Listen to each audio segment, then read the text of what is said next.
how to figure out boat's weight capacity and how much weight is currently on the boat, the best way to do that is kind of just look up the model number, the year or whatever of the boat, and you'll be able to find the normal dry weight of that boat. That's going to be the boat's weight without a full fuel tank, without a full um, freshwater washdown tank, without a full waste tank, without all your gear on the boat, without the people on the boat, and you pretty much going to work off of that number. Now, the other way is to have it weighed. You can go to a weigh station and weigh it.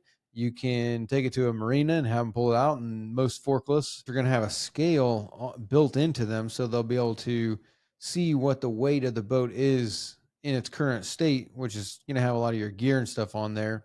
And then most boats that are not yacht certified are going to have a placard on the side of them somewhere on the boat that's going to give you the personnel capacity as long as as well as your weight capacity. You know, a lot of 21 footers, stuff like that, those smaller boats are going to tell you you can only have 4 or 5 people, you can only have, you know, 2,500 pounds on the boat.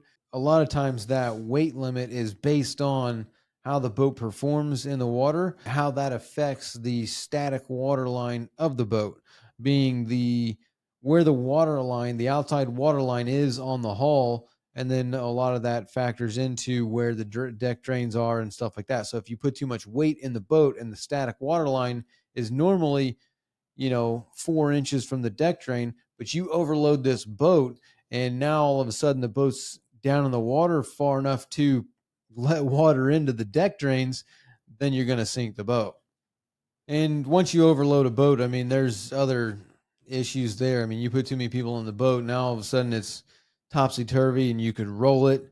Turns are going to be a problem. Bow plowing is going to be a problem. Performance is just going to be a problem all around. You see it all the time. People overloading a boat to just haul people to sandbars, stuff like that. I mean, people overload boats to a ridiculous amount where they're just going from, you know, 100 yards over to the sandbar.